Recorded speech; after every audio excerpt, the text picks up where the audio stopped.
The Secret Room, Lost Sibling, and the Evil Bargain Reddit stories. Before I dive into what happened, you have to understand, growing up, my family was the kind of picture-perfect fantasy people envied. Big white house with blue shutters, a perfectly mowed lawn that smelled sweet in the summer, and Sunday dinners where my parents laughed like they were still on their honeymoon. My dad, tall and calm with a voice like a warm fire in winter, owned a small bookstore downtown. My mom, graceful in a way that made other mothers seem clumsy, ran a local charity and baked cookies for every holiday. And me? I was their pride, their golden child, never quite realizing that sometimes gold is just a cheap coating, hiding something rotten underneath. From the outside, we were flawless. No one suspected anything. Not even me. Until the night I found the hidden door in the basement and everything unraveled faster than I could blink. It was late October, and a storm clawed at the windows, heavy raindrops racing each other down the glass. I couldn't sleep, so I wandered the house like a ghost, wrapped in my old fleece blanket. Something drew me toward the basement, that chilly space full of old photo albums and Christmas decorations. I swear I wasn't looking for anything, but the flicker of a shadow that shouldn't have been there caught my eye. It led me to a wall that had always seemed a little off. The color was wrong, a shade darker than the rest. And when I pressed my hand against it, the wall shuddered under my touch, almost like it was breathing. My heart slammed against my ribs. Without really thinking, I pushed harder, and a thin seam opened, revealing a narrow staircase that spiraled downward into darkness. Now, here's the thing, I'd lived in that house for 17 years and had never seen or heard of this staircase. It was like the house itself was hiding it. I hesitated, every instinct screaming for me to run back upstairs and pretend I hadn't seen a thing. But curiosity is a cruel master. Step by step, I descended, the air growing colder and heavier, smelling faintly of damp earth and something metallic. At the bottom, the stairwell opened into a room. And that's where everything I thought I knew about my family started to die. The room was small, no bigger than a closet, and lined with shelves packed tight with boxes. But what froze me in place was the wall at the far end. It was covered in photographs, hundreds of them, all taped together like some frantic, desperate collage. I moved closer, my fingers trembling, and squinted at the pictures. They were of me. Me as a baby, me in kindergarten, me at birthday parties I didn't remember attending. But there were other pictures too, pictures of another child. A boy who looked eerily like me but not quite. His hair was darker, his eyes sharper. In some of the photos, he was with my parents, smiling wide, hugging them. In others, he stood alone, staring straight at the camera with a hollow expression. I staggered back, knocking into one of the shelves. A box tumbled down, spilling its contents at my feet. Documents, medical reports, adoption papers. One in particular caught my eye, a death certificate. Name, Evan Walker. Age is 7. Cause of death, undetermined. My skin crawled as I pieced it together. This boy, Evan, had been part of our family. He looked like me because he was me. Or rather, I was him. A replacement. I don't remember how long I stood there, numb and shaking, staring at the life I had unknowingly stolen, or had been forced to inherit. Footsteps above snapped me out of it. Slow, deliberate. My parents were awake. They knew. Somehow, they knew I'd found the door. Panic jolted me into action. I shoved the papers back into the box, righted the shelf, and bolted up the stairs, pushing the hidden wall back into place just as I heard the basement door creak open. I pressed myself flat against the far wall, heart hammering so loudly I was sure they could hear it. The door swung wider. Mom stood there, her silhouette framed by the dim hallway light. She didn't speak, just stood listening. Then, slowly, she closed the door again. I didn't sleep that night. I couldn't. I lay in bed, stiff and cold, staring at the ceiling, trying to make sense of what I'd seen. Was Ivan my twin? A brother I'd never known? Why hide him? Why erase him? Questions spiraled through me like a hurricane, ripping up everything I thought was solid. And worse, the way my mom had just closed the door, so calm, so certain, told me one thing I wasn't supposed to know. I was never supposed to know. The next morning, everything was sickeningly normal. Dad hummed while making pancakes. Mom kissed me on the forehead. They asked about my homework, my plans for the weekend. Not a hint, not a flicker of acknowledgement. I played along, pretending everything was fine, my smile stretching painfully across my face. I had to be careful, I had to plan. I started searching the house whenever I was alone, digging through drawers, rifling through closets, desperate for more clues. Most of it was innocuous old receipts, expired passports, dusty trophies. But one afternoon, in the attic buried under a pile of moth-eaten blankets, I found a journal. Its leather cover was cracked and soft, the pages yellowed with age. It wasn't mine. It wasn't my parents'. It was Ivan's. The first few entries were childish scribbles, talking about school and friends. But as the pages went on, they darkened. He wrote about hearing voices, about dreams he couldn't wake up from, about our parents locking him in the basement for his own good, about being replaced. My blood ran cold as I read his final entry, scrawled so messily the ink was almost unreadable. They're going to forget me, make it like I was never here. But I'll remember, I'll find a way back. After that, the entries stopped. I closed the journal with shaking hands, my mind spinning. What had happened to him? Had they really killed him? No, I couldn't believe that. Not my parents. Not the people who tucked me in at night and packed my lunches. But then again, maybe they weren't really my parents at all. I began to notice other things. The way Dad's smile faltered when he thought I wasn't looking. The way Mom lingered at my bedroom door at night, just standing there, watching, waiting, like she was making sure I stayed put. The house itself seemed to change too. Doors creaked open on their own. Lights flickered even though the wiring was supposedly new. And at night, I could swear I heard whispers seeping up from the basement, calling my name in a voice that was almost, but not quite, mine. I started locking my bedroom door. I barely slept. I barely ate. Every moment spent in that house felt like another thread unraveling, pulling me closer to a truth I wasn't sure I wanted to know. But it was too late. The moment I found that hidden door, the moment I saw those pictures, I crossed a line that couldn't be uncrossed. One evening, as the sun blood red across the sky, I found a note slipped under my door. No handwriting, just 2 words, "Get out." I stared at it for what felt like an eternity, the paper trembling in my hands. Who had left it? My parents. Even myself? In some sleep-deprived fugue. It didn't matter. The message was clear. If I stayed, something terrible would happen.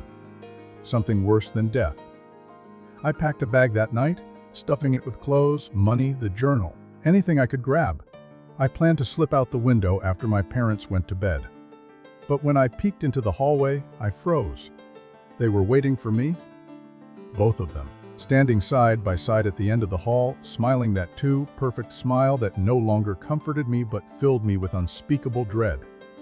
"Going somewhere?" Dad asked, voice smooth and oily. I didn't answer. I couldn't. My throat had closed up with terror. Mom took a step forward, and then another, their movements slow and deliberate, like predators savoring the chase. My hand fumbled for the doorknob behind me, desperate to retreat, to buy myself a few more seconds. But before I could turn it, everything went black. When I woke up, the first thing I felt was the cold. Not the kind you get from a drafty window or a faulty heater. This was deeper, sharper, like it came from inside my bones. The second thing was the darkness, thick and absolute. I couldn't tell if my eyes were open or closed. I tried to move, but something was holding me down, thick leather straps cutting into my wrists and ankles. Panic surged through me, and I thrashed blindly, but the restraints barely budged. The air smelled damp, metallic, and sweet in a way that made my stomach churn. Somewhere in the blackness, I heard Treat the sound of breathing. Not mine. Slow, steady, just out of reach. I froze, every muscle locking tight as I strained to listen. A soft shuffle. A whispered word I couldn't make out. Then silence. I don't know how long I lay there, every nerve screaming, until a light snapped on overhead, blinding me. I squinted against the sudden brightness, and realized I was in the basement. Not the finished part with the washing machine and the old recliner. No, this was deeper. A level I didn't even know existed. The walls were raw stone, slick with moisture. Exposed pipes ran along the ceiling, dripping water that echoed in the cramped space. And standing over me were my parents. Or the people I had always thought were my parents. Their faces were calm, almost serene, as if they were preparing for something sacred. Dad held a small metal tray lined with tools. Scalpels, syringes, things I didn't recognize. Mom cradled something wrapped in a white cloth against her chest, humming a lullaby I half remembered from my childhood. "You weren't supposed to find out," Dad said softly, setting the tray down beside me. "Not yet." His words didn't make sense. None of this made sense. I tried to speak, to ask why, but all that came out was a broken croak. Mom leaned down, brushing my hair back from my forehead with trembling fingers. "It's okay," she whispered. "You'll forget, you'll be happy again." Fix it. Forget? Happy. The words tumbled around in my mind, meaningless. All I could feel was the icy grip of terror clamping tighter around my chest. Dad picked up a syringe, tapping it lightly. A clear liquid sloshed inside. "This will help," he said. You won't even remember the door, or Evan, or any of it." At the sound of the name, Mom flinched, her knuckles whitening around the bundle she held. A crack appeared in her calm mask, a shadow of guilt, or fear, maybe both. My mind raced. I had to do something. Anything. I thrashed against the restraints again, harder this time, feeling the leather bite into my skin. Dad frowned, a flash of irritation crossing his face. "Hold him," he said. Mom hesitated for a fraction of a second before setting down the bundle. It hit the ground with a soft, sickening thud. She moved to my side, pressing down on my shoulders. Her touch was gentle but unyielding, like she was comforting a dying animal. Dad leaned in, the needle poised inches from my arm. Desperation gave me strength. With a sudden jerk, I twisted my body, yanking my right arm free from the strap. Dad cursed, and the syringe clattered to the floor. I swung my freed hand wildly, catching him across the face. He stumbled back, crashing into the tray of tools, sending them skittering across the concrete. Mom screamed, a raw, animal sound. I ripped the other restraints loose, adrenaline flooding my system, and scrambled off the table. My legs wobbled, barely able to hold me up, but I forced them to move. I darted toward the stairs, heart hammering, lungs burning. Behind me, I heard Dad bellowing, heavy footsteps pounding after me. I hit the stairs 2 at a time, the rickety wood creaking under my weight. I didn't look back. I couldn't. If I saw their faces again, I might freeze, and then it would be over. I burst through the door at the top of the stairs and into the kitchen. For a moment, everything was surreal. The house looked exactly the same. Morning light streamed through the windows. The smell of fresh coffee hung in the air. It could have been any ordinary day, except for the blood smeared on my wrists and the shouts rising behind me. I sprinted for the front door, fumbling with the locks. My fingers were slick with sweat and blood, slipping off the deadbolt. Dad's footsteps grew louder, closer. I finally wrenched the door open and stumbled onto the porch. The world outside was blindingly bright, painfully normal. Joggers passed on the sidewalk. A dog barked in the distance. No one noticed the boy fleeing the perfect house of horrors. I didn't stop running. Not until I reached the woods behind the neighborhood, thick and tangled enough to swallow me whole. I collapsed behind a fallen tree, gasping for air, my entire body trembling. Only then did I dare to look back at the house. From this distance, it looked harmless. Beautiful, even. A dollhouse under a postcard sky. And standing on the porch were my parents, watching, not chasing. Not shouting, just watching, their faces blank masks. As if they knew I couldn't really escape. Not from them. Not from the truth. I pulled the crumpled journal from my pocket, clutching it like a lifeline. Yvonne's words echoed in my mind. They're going to forget me. Make it like I was never here. But I'll remember. I'll find a way back. I had to know the full story. I had to understand what I was. Who I was. Somehow. I made it to the old library downtown, the one Dad used to take me to when I was little. I hid in the back, among the dusty stacks, and began combing through public records, yearbooks, anything I could find. It took hours, but I pieced together fragments of a terrible truth. There had been a boy named Evan Walker, a gifted child, bright, curious, but also troubled. He heard voices, he talked to people who weren't there. The doctors called it early onset schizophrenia. The town whispered other things, darker things, possession, curses, demons. Then, one day, Evan vanished. Officially, it was ruled an accident. Fell into the river during a school trip. Body never recovered. End of story. Except, the timelines didn't match up. The adoption papers I found suggested that a few months after Evan's disappearance, my parents adopted a new child. Me. But there was no record of my birth parents. No hospital records. Nothing. It was like I had simply appeared. Like a replacement doll stitched together to fill the void Evan left behind. Or worse. Like I was Evan, reshaped and repackaged into something safer. Something better. I closed the dusty files with shaking hands, nausea curling in my gut. Nothing made sense. Nothing fit. And yet, deep down, a terrible seed of doubt had taken root. I remembered flashes of memories that didn't belong to me. A swing set by a river. A woman singing in a language I didn't know. A dark room with walls that whispered. Memories I had always dismissed as dreams. But maybe they weren't dreams at all. Maybe they were Evan's, or mine, or both. I needed answers. Real ones. I needed to go back, not to the house, to the place where it all began, the river, the school trip, the spot where Evan had disappeared.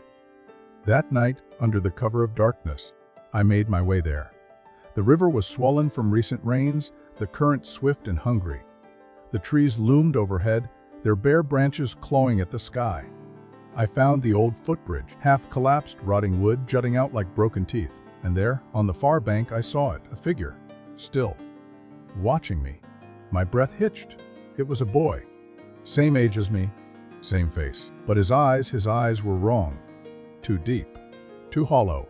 And when he smiled, it wasn't a smile at all. It was a promise. I took a step forward, heart pounding. The boy mirrored me exactly, step for step, like a reflection in a broken mirror. I opened my mouth to speak, but no sound came out. He raised his hand, pointing past me toward the woods. I turned, and for a heartbeat, I saw them, my parents, standing among the trees, waiting, smiling. In that moment, the truth slammed into me with the force of a tidal wave. I wasn't Evan. I wasn't a replacement. I was the shadow he left behind, a fragment, a copy, a ghost given flesh by their desperate grief and something far, far older and darker than they understood. And now, Evan wanted it back, wanted me back. I stumbled away from the river, back toward town, my mind fracturing under the weight of it all. Behind me, the boy followed, not chasing, just following, always following. And I knew, no matter how far I ran, no matter where I hid, he would never stop. Because you can't outrun yourself. You can't hide from the pieces of you that were never yours to begin with. I wasn't the golden child. I wasn't the miracle son. I was the lie, and the truth was coming home. I didn't go home after that night. Couldn't. The idea of stepping back into that house, breathing the same air as them, made my skin crawl. I drifted instead, living like a ghost in my own town, slipping through alleys, sleeping in abandoned buildings, stealing food from gas stations. I watched people live their normal lives and wondered how many of them were faking it too, hiding cracks just beneath the surface. Days blurred into nights and back again, each one colder than the last. And always I felt him. Evan, not chasing, not hurting me, just there. A presence at the edge of my vision. A whisper curling in my ear whenever the world grew quiet. At first I thought it was my guilt, my broken mind inventing the monster it needed to explain why nothing felt real anymore. But then strange things began happening. Little things at first, streetlights flickering out as I passed beneath them. Dogs barking and howling whenever I came near. Mirrors showing my reflection a split second too slow, like it was struggling to keep up. Then bigger things. Shadows moving on their own. Faces in windows that vanished when I blinked. Dreams that weren't dreams, where I was drowning and Evan stood on the riverbank, watching with empty eyes. I woke one night in an abandoned gas station, my body covered in dirt and scratches, the words "come home" scrawled across the floor around me in jagged black letters. I didn't write them. I didn't know who did. Maybe Evan. Maybe me. I started losing time after that. Hours, sometimes entire days, gone with no memory of what I'd done. Once I came to standing in the middle of a field miles outside of town, barefoot and freezing, holding something heavy and wet wrapped in a sheet. I didn't dare look inside. I dropped it and ran, never looking back. I was unraveling, fading, becoming less me and more something else. Something hollow. And deep down, I knew it wasn't enough to just run. Ivan wouldn't stop. He couldn't. Because I wasn't just a shadow of him. I was a mistake. A wound in the world that had to be closed. There was only one place left to go. One person who might have answers. Miss Holloway. My old teacher. She had been close to my parents once, before they started pulling away from everyone. Before the house swallowed them whole. She was the kind of woman you didn't forget. Sharp-eyed, sharp-tongued, with a spine of iron beneath her cardigan sweaters. If anyone knew the truth, it would be her. Finding her wasn't easy. She'd retired years ago, disappeared from town like smoke, but whispers led me to a crumbling farmhouse on the edge of the woods, half swallowed by vines and fog. I approached cautiously, every instinct screaming that I shouldn't be here. But instinct had gotten me nowhere lately. The front door creaked open before I even knocked. Miss Holloway stood there, older and smaller than I remembered, but her eyes were the same, bright and cutting. She studied me for a long moment, and I saw the flicker of recognition and pity. "You shouldn't have come," she said, voice low and hoarse. "But I suppose you couldn't help it." She stepped aside, and I slipped into the dim, dusty house. The air smelled of herbs and old books. Every window was covered in thick curtains, shutting out the outside world. We sat at a battered kitchen table, and without asking, she poured me tea from a chipped pot. It tasted bitter and metallic, but it warmed my frozen insides. For a while she said nothing, just watching me with those sharp eyes, as if weighing my soul. Finally she spoke. "You're not the first," she said. "You won't be the last." I didn't understand. I opened my mouth to ask, but she silenced me with a look. "There are things older than this town, older than any of us, old wounds that never heal. Sometimes they fester, and sometimes people make deals they don't understand to try and fix what's broken." She reached into a drawer and pulled out a photograph. It was old, black and white, edges curling with age. It showed a boy standing in front of my house, our house. But it wasn't my house back then. The windows were boarded up, the yard overgrown. The boy in the picture looked almost exactly like me. Or Evan, or both. "This place," she said, tapping the photo, "was never just a house. It's a scar. A thin spot between worlds. A place where memories, and things worse than memories, can take root." She leaned closer, her voice dropping to a whisper. "Your parents loved Evan. But when he started changing, when the voices came, they were afraid. They didn't want to lose him. So they found something that promised to help. Something that could rewrite what had gone wrong." I shook my head, denial bubbling up, but she pressed on relentlessly. They didn't understand what they were bargaining with. You can't erase a soul, child. You can only twist it, break it, copy it. She placed her hand over mine, her skin papery and warm. "You are real, in your own way, but you were never meant to last. And now Evan is coming to collect what was taken from him." The room seemed to tilt around me. I wanted to scream, to run, but my body wouldn't move. "There's still a way," she said urgently. "But it won't be easy. You must go back, face it, accept what you are. Only then can you break the cycle. Break the cycle. Face it." The words clanged hollow in my mind, but deep down, I knew she was right. I couldn't run anymore. I couldn't hide. I left the farmhouse before dawn, the fog thick and clinging to my skin like cobwebs. As I walked back toward town, I felt Evan closer than ever, his presence a second heartbeat beneath my own. I didn't go to the house right away. I went to the river, the place where it had all started, the place where it had all ended. The current roared in the darkness, hungry and wild. I stood at the edge, toes curling over the crumbling bank, and shouted into the night, "I'm not afraid of you." The words echoed hollow and weak. A figure stepped from the trees. Even, no longer just a shadow, solid, real. He smiled, a sad, broken thing, and raised his hand, beckoning. I stepped forward. The world seemed to blur and twist around us, the river, the trees, the sky bleeding into a single endless gray. Ivan's mouth moved, but no sound came out. Instead, the ground beneath me cracked open, a yawning blackness swallowing everything. I fell, tumbling through memories that weren't mine, moments stitched together by pain and loss. Birthday parties with empty chairs. Christmas mornings with hollow smiles. Endless nights locked in the basement, whispering to things that should not have listened. At the center of it all was the house. Always the house, waiting. Feeding. I crashed to the ground with a jolt, gasping for air. Even stood over me, eyes shining with something almost like pity. He knelt, placing a hand over my chest.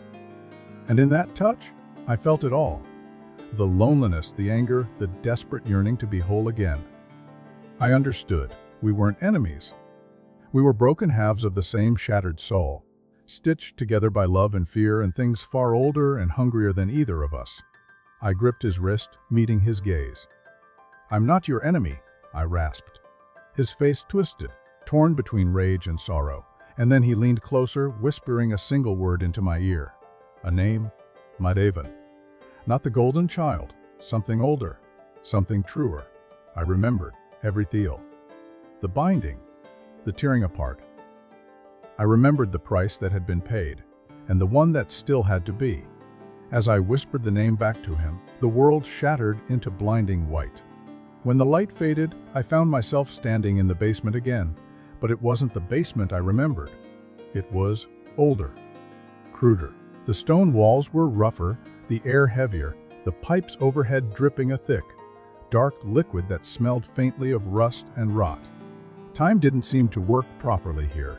The clocks on the walls spun wildly backward and forward, sometimes melting into the stone. In the center of the room stood Ivan. But he was different now. Taller, more solid. His presence pressed against the room like a second gravity. And behind him, the walls pulsed and breathed as if the house itself were alive, watching, waiting. I should have been terrified. I should have run. But I didn't. Because now I knew the truth. I wasn't just a shadow or a copy. I was the debt. The price that had been promised and never paid. My parents had begged for a second chance, a perfect child to replace the broken one. The house, the thing within it, had given them what they wanted. But magic, real magic, always demands balance. You don't get something for nothing. And now the scales were calling for their due. Ivan stepped aside, revealing a doorway behind him, not the hidden door I had found weeks ago. Something older, deeper, carved into the very foundation of the house. Beyond it, I glimpsed a landscape of black water and twisted trees, a place where lost things went to rot. I understood, without words, that this was where I belonged. This was the debt being collected. Ivan extended his hand to me. His face was unreadable, part grief, part triumph, part something far older and colder. I took a step forward, the air thickening like syrup around me. But then something in me rebelled. A tiny ember of defiance flickered to life deep in my chest. I wasn't just a mistake. I wasn't just a ghost. I had lived. I had memories, dreams, fears. I had loved and hated and hoped. That had to mean something, didn't it? I shook my head, stepping back. Ivan's face twisted, his hand clenching into a fist. The house shuddered around us, the walls cracking, the floor buckling. From the shadows, shapes began to emerge. Half-formed things stitched together from grief and bone and forgotten promises. They circled, whispering in a language older than time, their voices threading into my mind, pulling at the seams of who I was. GVE by K Watt A BS Tigan, Maki ITRIGHT. The words weren't spoken aloud, but they filled the air, vibrating in my bones. Ivan lunged forward, grabbing my wrist with a grip like iron. His touch burned, searing images into my mind. His childhood, his ladder, his fall into madness, his drowning, his screaming for help that never came. I saw it all, felt it all, and I understood his rage, his pain. But I also understood something he didn't. Pain isn't the end. Pain isn't all there is. I twisted free, shoving him backward. He stumbled, surprise flashing across his face. "I am not your replacement," I said, my voice shaking but clear.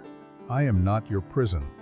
The house roared in fury, the walls splitting open to reveal more doorways, more impossible landscapes writhing beyond. I staggered, struggling to stay upright as the ground cracked and shifted beneath me. Ivan screamed, not in anger this time, but in fear. He was being pulled toward the doorways, his body fracturing into shards of light and shadow. And I realized with a sick jolt he wasn't the monster. He was the bait, the lure. The house, the thing inside it, had used him to get to me. It didn't care about Ivan. It didn't care about balance. It wanted something far worse. It wanted a guardian, someone to keep the doors open, someone to feed it. It wanted me. I turned to run, but the house shifted, walls sprouting up to block my path, the air thickening into a choking mist. I was trapped, and in the swirling fog I saw faces, hundreds, thousands, reaching out, their mouths open in endless silent screams, past debts, past bargains, all trapped here, all feeding the hunger that would never be sated. I dropped to my knees, despair crashing over me in icy waves. I couldn't fight this. I couldn't escape. But maybe I didn't have to.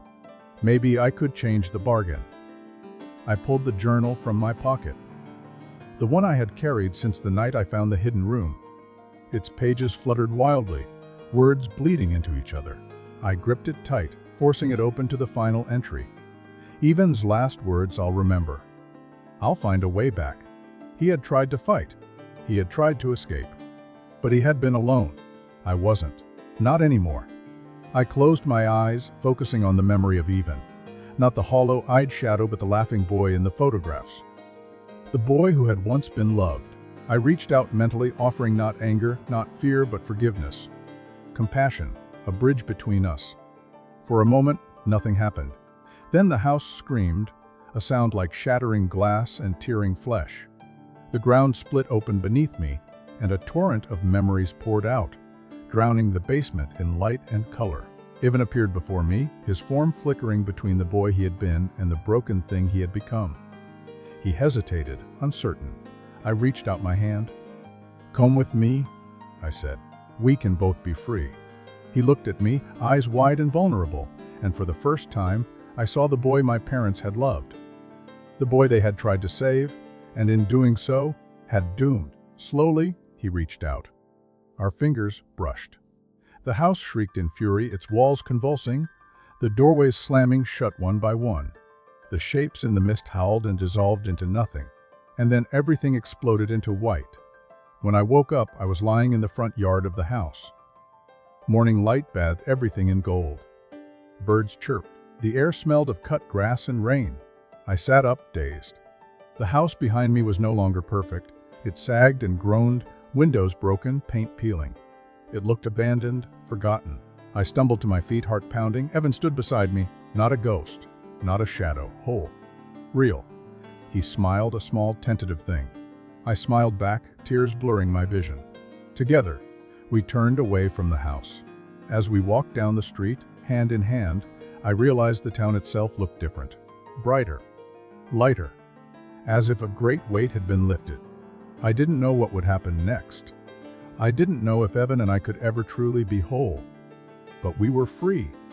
And for the first time in my life, I wasn't afraid of who or what I was. Behind us, the house shuddered one final time and then crumbled into dust, carried away by the morning breeze like a bad dream finally waking up.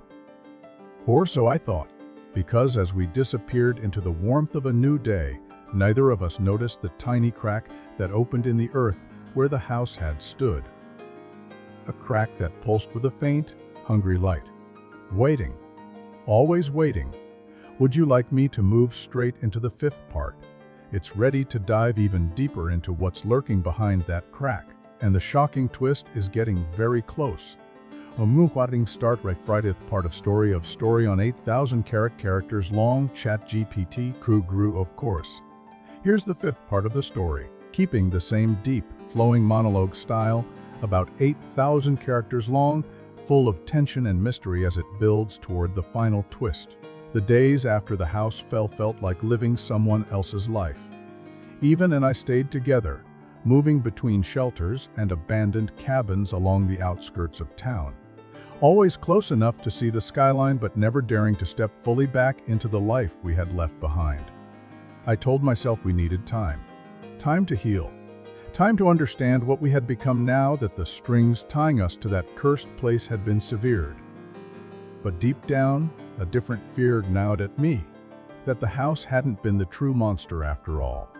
Sometimes, when the nights grew long and the fire burned low, I would catch Evan staring into the flames, his face empty, like he wasn't really there. His shadow flickered strangely, bending the wrong way, stretching toward the woods instead of the light. I told myself it was just my imagination, leftover fear warping my senses. We had won. We were free, weren't we?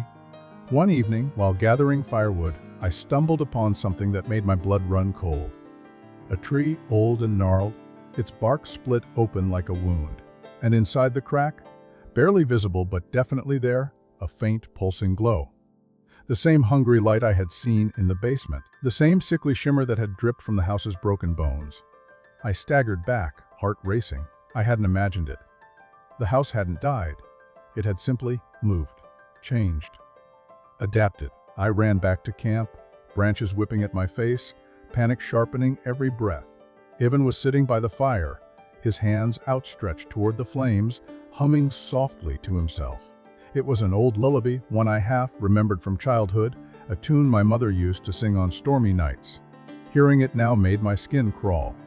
"We need to leave," I gasped, dropping the wood at his feet.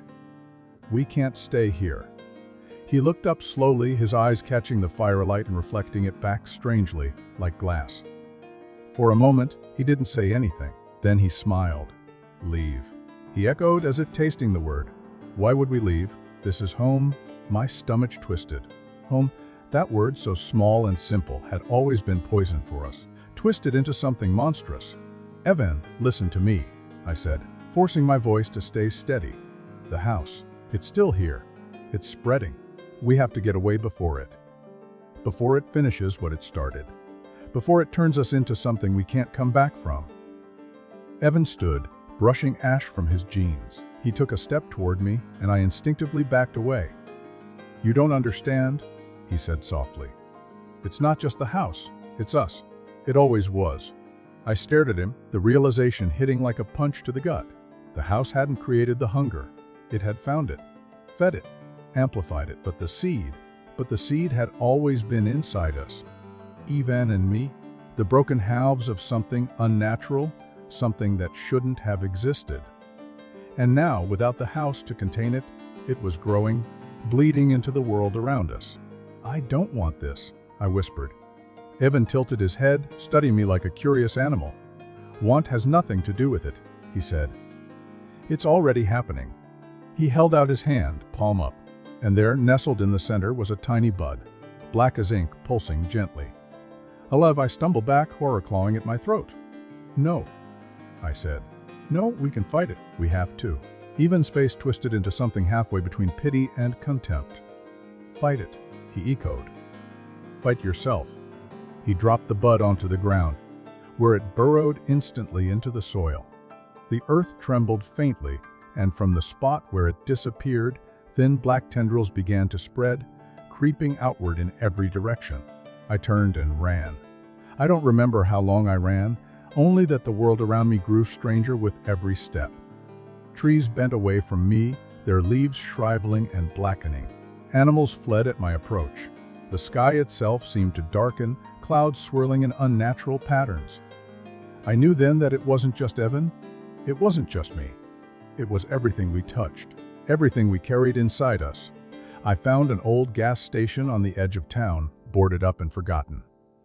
I kicked in the door and collapsed inside, gasping for breath, my body acting in ways I couldn't explain. My reflection in the cracked window caught my eye and I froze. My face looked the same, mostly. But my eyes were wrong. Too deep, too hollow, just like Ivan's. I smashed the glass with a cry, shards raining down around me. But when I looked again, the reflection hadn't changed. I curled up in the corner of the room, shivering, trying to hold myself together. I couldn't go back to town. I couldn't go to the police. What would I even tell them? That I was a walking curse, that everything I touched would rot and die. No one would believe me, and worse, if they did, they would try to stop me, lock me away, study me, use me. I thought of the faces in the mist, the souls trapped by the house. I wouldn't let that happen. I couldn't. Hours passed, maybe days. Time lost all meaning. I lived like an animal, stealing food, hiding from the rare cars that passed on the broken highway. Sometimes, when the wind blew just right, I would hear Evan's voice calling to me, sweet and coaxing. Come home. Come back. It doesn't have to hurt. But I didn't answer. I wouldn't. I couldn't. Until the night the fire started. I smelled the smoke before I saw it, thick and choking, curling into the night sky like a dark beacon. I crept closer, heart hammering, and saw the town burning. Houses, shops, schools, all engulfed in roaring flames. And in the center of it all, standing atop the crumbling remains of the town square, was Evan. His arms were spread wide, his face turned toward the sky, and from his chest, black tendrils unfurled like wings. Feeding, growing, becoming something vast and terrible. I stumbled back, bile rising in my throat. This wasn't survival anymore. This wasn't even revenge. It was rebirth.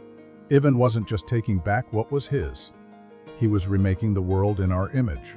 And if I didn't stop him, if I didn't stop us, there would be nothing left. I didn't have a plan. I didn't have hope. I only had the journal, battered and worn, clutched in my trembling hands. I flipped to the last blank page, and with shaking fingers, I wrote a single sentence. I accept what I am. The moment the ink dried, the world shuddered. The flames froze mid-leap. The black tendrils recoiled as if burned.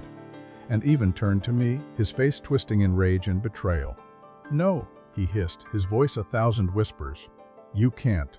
I stepped forward, the journal glowing in my hands. We aren't gods, I said. We aren't monsters. I tore the final page from the book and held it up. Light blazed from it, blinding and pure.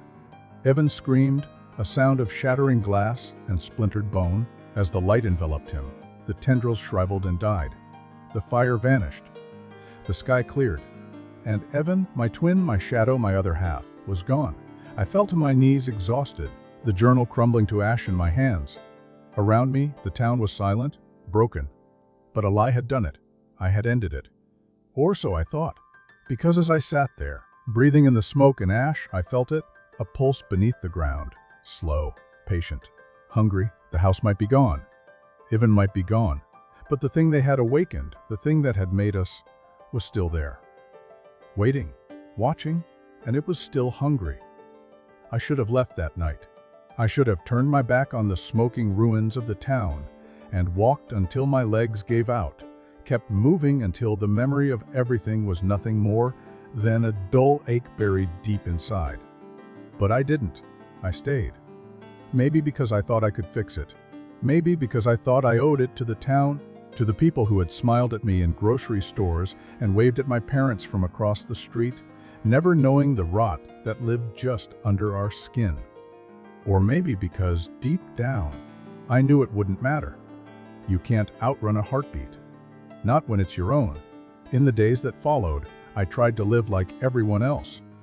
I helped clear the wreckage, rebuild houses, sweep ashes off sidewalks. No one recognized me anymore. It was like the fire had scorched their memories clean. I was just another lost face in the crowd, and that suited me fine. For a while, it even felt normal, almost. But sometimes, late at night, when the streets emptied and the world grew quiet, I could feel it again. That slow, patient pulse beneath the ground, like the earth itself was breathing in its sleep, dreaming of things too terrible to name. I tried to ignore it. I threw myself into the work, into the rhythm of survival. Days blurred into weeks, and the town began to heal. or at least it pretended to. The new houses looked shinier, brighter, the streets cleaner. But there was a tension under everything, a brittleness to the smiles, a hollow echo in the laughter. Like everyone was waiting for something. Like everyone knew, deep down, that the story wasn't over. I should have listened to that feeling. I should have known better. It started small. A crack in the sidewalk outside the rebuilt grocery store, bleeding a faint, oily black liquid. A tree in the park bending toward the ground, its branches twisted into the shape of grasping hands. A child standing too still on the swing set, staring at something no one else could see. Then came the dreams. They were worse than before. Vivid, sharp-edged, real. Dreams of the basement. Dreams of doorways that never stayed closed. Dreams of Evan, his face blank, his mouth open in a silent scream. Every morning I woke gasping, the taste of dirt and blood thick on my tongue. And every morning I told myself it was just guilt, just fear, just me. Until the night I woke up outside. I don't remember leaving the small room I rented above the diner. One moment I was asleep, and the next I was standing barefoot on the cracked sidewalk, staring at the hollow shell of the old town hall. The full moon hung low and heavy in the sky, bathing everything in cold blue light. And there, standing in the ruins, was a figure. Not even, not exactly. It wore his face, his clothes. But the way it moved, the way it breathed, it was wrong. Hollow, hungry. I should have run. I should have screamed. But I was frozen, rooted to the spot as it turned toward me, its eyes empty sockets weeping black tears. It opened its mouth, and a voice poured out. Not Evan's voice, not mine, but something older, something that made the air curdle and the ground crack. You forgot? The words crawled into my ears, burrowed into my mind. You closed the door, but left the window open. You burned the house, but left the foundation. You severed the head, but left the heart. I staggered back, shaking my head. No, ended it. I rasped. I ended you? The thing smiled. Slow, splintering smile that stretched too wide, too thin. You ended nothing. You began. The ground beneath my feet split open with a wet, tearing sound. Black vines erupted from the cracks, wrapping around streetlights, telephone poles, cars, dragging them down into the churning darkness. The sky itself seemed to tear, a jagged wound bleeding stars. People poured out of their houses, screaming, running, but it didn't matter. The town was already lost. It had been lost the moment I survived. The moment I refused the bargain. The moment I pretended I could walk away. I was the anchor now. The doorway. The guardian I always had been. Evan had only been the herald, the warning, the sacrifice. I was the prize. I fell to my knees, the world spinning, the realization crashing over me like a tidal wave. There was no fighting it, no escaping it. I wasn't the hero of this story. I never had been. I was the infection, the seed, the beginning of something vast and hungry and unstoppable. And it was waking up through me. A shadow fell over me, and I looked up to see the figure towering above, its face shifting and roiling like smoke. Come home, it whispered. Come home and be whole. I closed my eyes, and for a moment, a single, fragile heartbeat, I imagined saying yes, giving in, letting the rot spread unchecked, swallowing everything.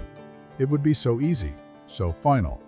But then I thought of the people, the town, the tiny, flickering lights of lives still struggling to survive, to hope.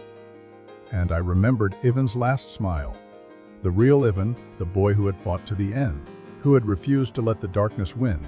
I opened my eyes. I whispered, Not this time." I reached into my pocket and pulled out the shard of the journal I had kept, the last piece that hadn't crumbled into ash. I drove it into the ground at my feet.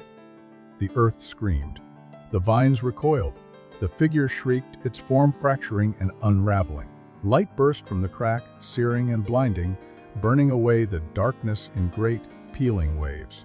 I was caught in the blast, torn apart from the inside out, every memory, every fear, every hope unraveling like a thread pulled from the hem of the universe. And then, silence. I woke up alone, lying in the ashes of the town. Nothing remained. No buildings, no trees, no streets. Only a vast, endless plain of white ash stretching to the horizon. I stumbled to my feet, my body aching, my mind raw. Even was gone. The town was gone. Everything was gone, except me and the crack. It still pulsed faintly under the ash, slow and patient, waiting, watching. I was still the anchor, still the doorway. I had burned the infection out of the world, but I hadn't cured it. I had only contained it. Inside myself, a broken, hollow sound that echoed across the empty plain. I was free, and I was trapped. Both at once, I started walking, leaving no footprints in the ash, my shadow stretching long and thin behind me. I don't know where I'm going. I don't know if there's anywhere left to go. But I know this: someday, someone will find me. Someone curious, someone reckless, someone who doesn't know better. And when they do, when they reach out and touch the crack beneath my skin, it will all begin again, not with fire, not with darkness, but with a smile, a handshake, a whisper. Welcome home. Thanks for watching the video. Subscribe and like the video.